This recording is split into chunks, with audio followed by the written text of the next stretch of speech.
The problem is that there isn't enough money flowing around our economy. There isn't enough money being invested in public services. Where's the money? Where's all the money?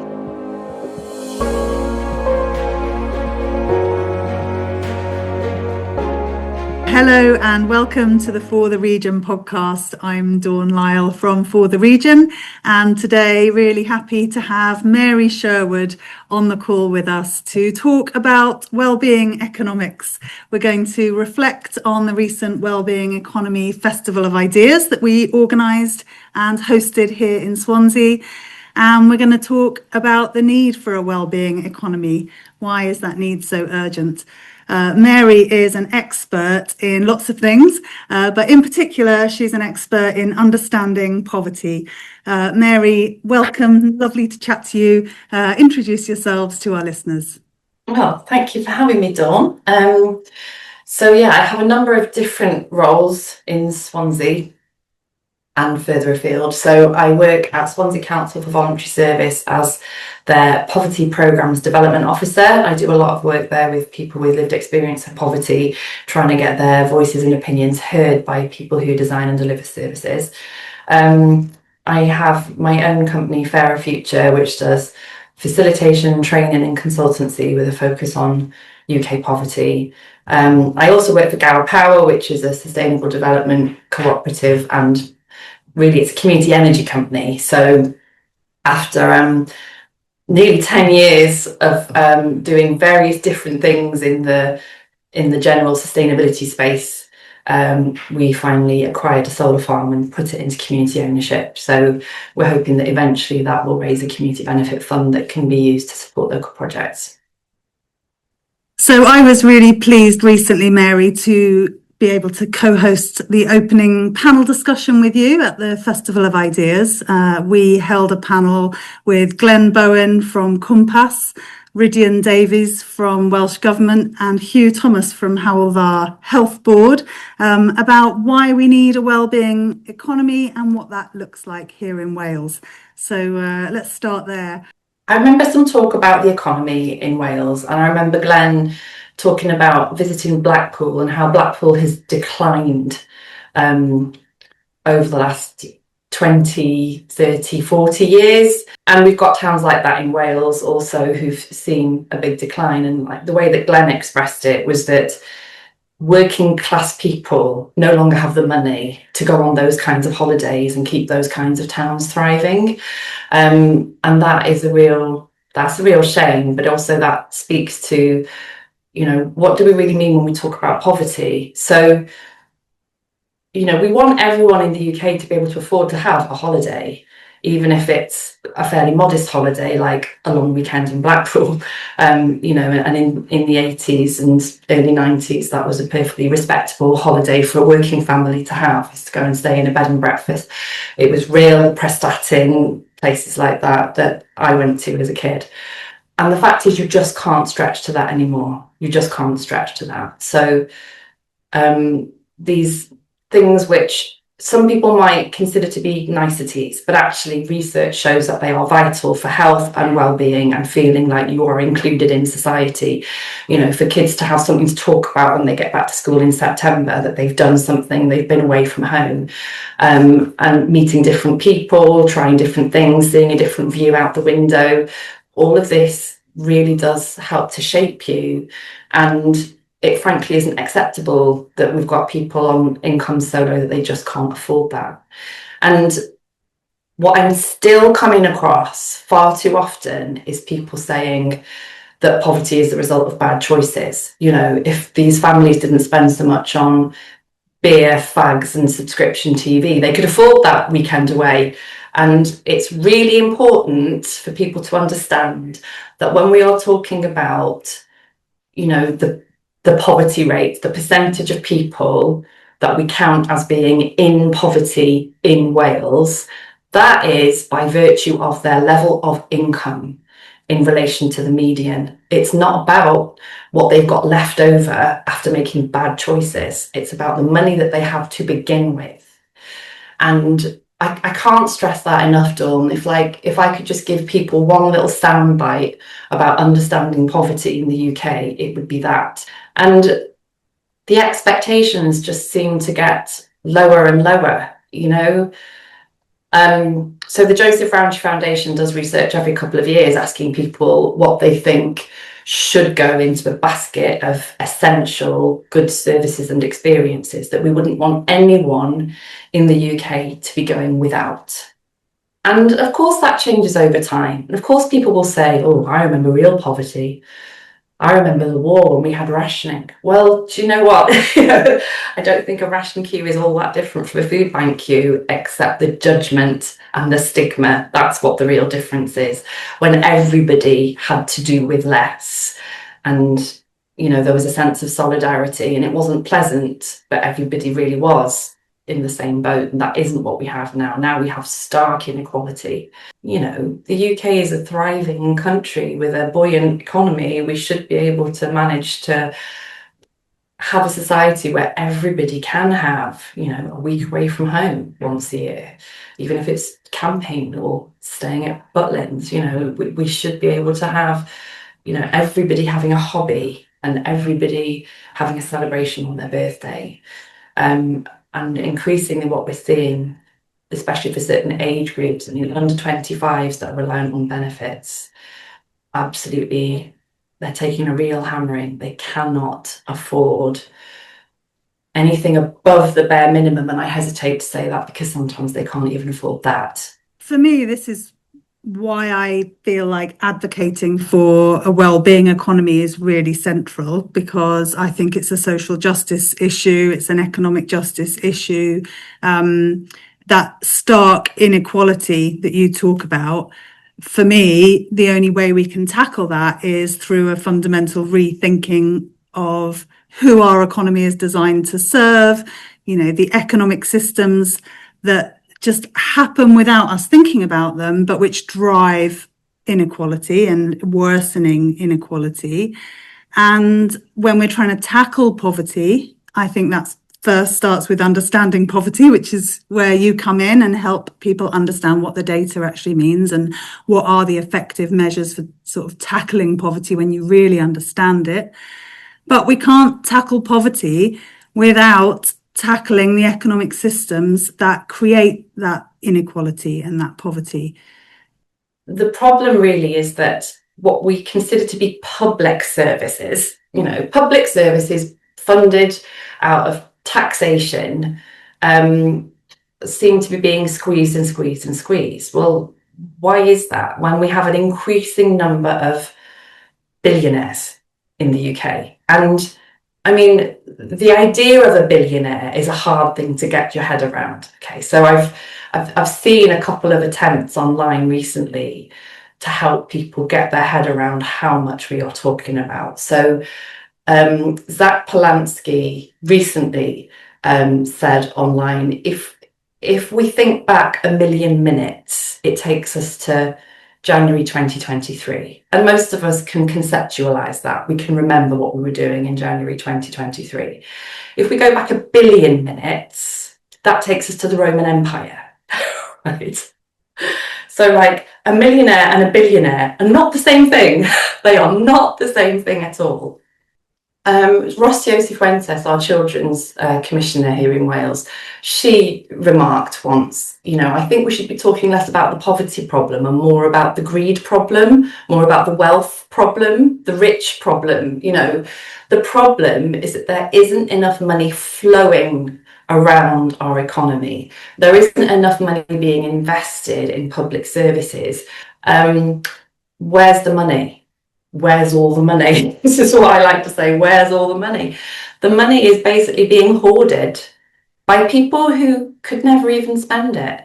This mindset that leads people to hang on to money and stockpile money and think that they need to acquire more and more and more money is super unhealthy, and it's creating an economy that just doesn't work. It's unbalanced, and it just doesn't work. And it's not I don't think it's the decision of one or two people saying, let's have this. Let's create a system like this. It's a really complex economic system, and it's the way that our free market economies are designed, I suppose, in the pursuit of profit, and that whole mindset around individual wealth, individualism, and the pursuit of profit at any costs. And it's also in the way that our government regulates or doesn't regulate our economic system. And so it's in the political choices that our government is making, whether or not to protect humanity, whether or not to govern in the interests of the majority of people. But time and time again, we see decisions being made that are driving the inequality and handing big chunks of wealth into the hands of very, very few. So it's as much about the culture and our mindset, and as you say, it's a greed problem, as it is about political choices that the government is making and what we as a society are allowing to happen in our economy. Where do you see hope for change in that complicated, embedded system? Okay, well, I think it's not actually that complicated, right? And I think that we're discouraged from engaging with it by the idea that it's very complicated, and the idea that, oh yes, well, you're not an economist, you see, you're a mere mortal, so you couldn't possibly really analyse or discuss the economy, right? But fundamentally, although it sounds like an overly simplistic slogan graffitied onto brick walls in the areas where I grew up, tax the rich is the answer. That's all. And that's actually quite simple. And where I see hope is in the examples of other countries. In 2017, I was fortunate enough to see Danny Dorling giving a lecture at Swansea University, and he's a really great commentator on inequality and economics. And he's a geographer, actually, but looking at those patterns of human geography and where life thrives and where it doesn't, where societies are doing really well and where they are not.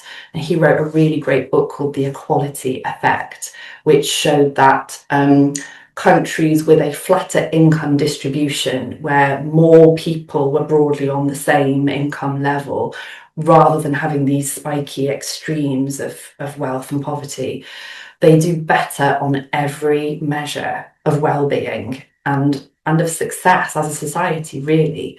They are better for the environment. They are better on all kinds of social equality measures. They enjoy better health. They have better education outcomes. People report higher levels of happiness. We need to change the narrative around tax and what it means. Like, it's got such negative associations. It's always seen as a bad thing. It's seen as a punishment. And actually, we should see it as an investment. I think if we could see improvements to our public services and our, public transport, the public realm, things that we engage with every single day, if you could suddenly see an improvement to those things as a result of taxation increases, that would make some sense to us. But so much of what we pay in the UK ends up, actually it just ends up going to billionaires and not being invested in public services or public realm. I talked in our Festival of Ideas about the big seven, the Magnificent Seven, and I'm not talking about the Magnificent Seven Wellbeing goals. I'm talking about the Magnificent Seven tech companies, the big global tech companies and the billionaires that own those companies. That's the sort of extreme extraction of wealth from our economies into the hands of these kind of really monopolistic global companies, but also, at a more mundane level, the extraction of wealth out of our systems and services like the NHS, the extraction of wealth out of those kinds of systems and out of government and the business of operating government into the private sector, into large extractive consultancies, rather than investment in place and investment in people and the potential that we have locally to do good things with money if we had it.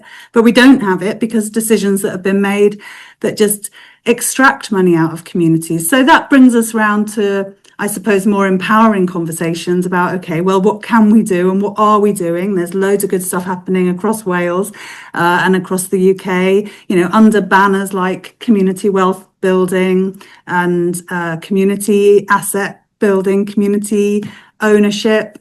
And you're involved in shaping anti-poverty strategy at different levels. So what can we do? What are the things that are within our grasp? I would really like to see public procurement in Wales more focused on keeping money in Wales. Preston really did lead the way on community wealth building by using their local anchor institutions, public bodies, to keep wealth locally by asking the question, what do you need to buy? And how much of it can you buy within our region? And sometimes, that wasn't a hard thing to achieve. Sometimes there was a provider in the region who, for whatever reason, just hadn't come up through the procurement process, who could be supported to do that and become a new supplier.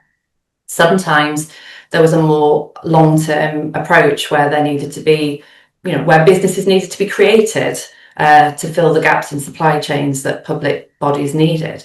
But it was a hugely successful approach, and Matthew Brown in Preston, who spearheaded that, is quite modest about it and gives credit to the Basque region of Spain. He said, Preston did not invent this. This has been going on for a long time, basically under the banner of the cooperative movement, where people are owners and investors and earners in the same system. Rather than people being owned by someone or something else. And I think this is something we've been really slow at in Wales. There are big, construction contracts get given to companies that aren't based here. And, and good, actually, to be fair, good ones will do their best through their own social value mechanisms to be a champion for the local area, to employ local people, and to try and regenerate the economy here. So it's not always extractive, but the question has to be, is there not a company that's already based here that could do this? And really, people need to be looking at how much money, when they're talking about contracting with a supplier of goods or services, where is that money going to end up? And this is how, as you so brilliantly put it at the Festival of Ideas, those 7 tech giants have ended up with more wealth than Europe. I mean, that's insane, right? That the countries of Europe combined have less money than 7 privately owned companies. It's not right. It's bizarre. It's bizarre that companies that exploit people, don't pay enough to live on, and destroy the planet with unsustainable practices are allowed to continue doing this. And on a community level, there are more things that we can do to bring a high level of well-being and a sense of value and purpose to our lives, So I talk a lot about effective work in an unequal economy space. So we have an unequal economy, we have people whose income level is not going to enable them to afford a decent basic standard of living. So what do? You look at what they're missing out on and you try and plug that gap. So when people can't afford to socialise, create social spaces for them. When they can't afford to put the heating on, create warm spaces, and the Welsh Government has funded things called warm spaces. And my response to that was, we used to have these things called community centres. And there are lots of things that we used to have, and society is suffering as a result of losing them, and we can recreate them. We can put those things back in.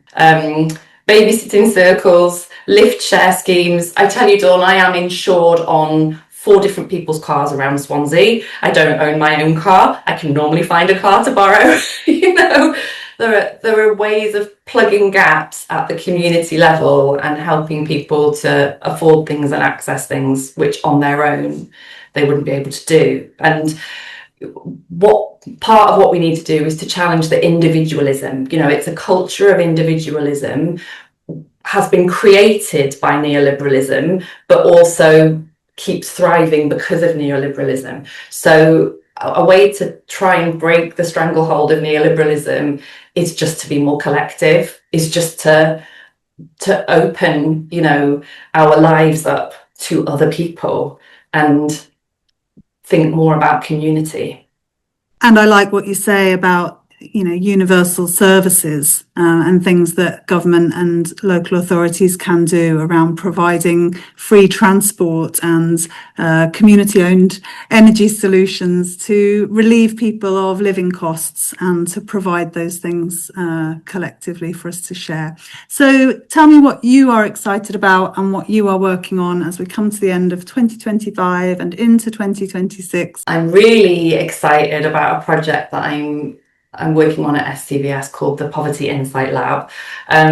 So the Poverty Insight Lab is a group of local people with lived experience of low income, and we are working with someone from Swansea Council Social Services. I love sitting in a room with someone who wants to do a good job, whose ears are open to the people with lived expertise, and facilitating that conversation and making sure that the right things get focused on. That is really exciting. I'm delivering training, as always, training different people to understand poverty and approach poverty more effectively. It was really great at the Festival of Ideas, Dawn. I made a lot of connections and met a lot of people who said that they've realised they don't understand poverty as well as they would like to.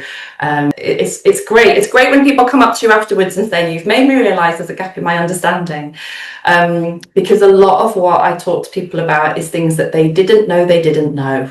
And when you don't know what you don't know, you don't have all the tools at your disposal. Amazing. It's important work that you're doing, and you speak about it so well. So if anyone's listening to this and has realised that there's a gap in your understanding of poverty, head on over to Fairer Future and Mary will be able to help. Thanks a lot, Mary. Lovely to see you as always. Thanks for being on our little podcast. Thanks for having me, Dawn.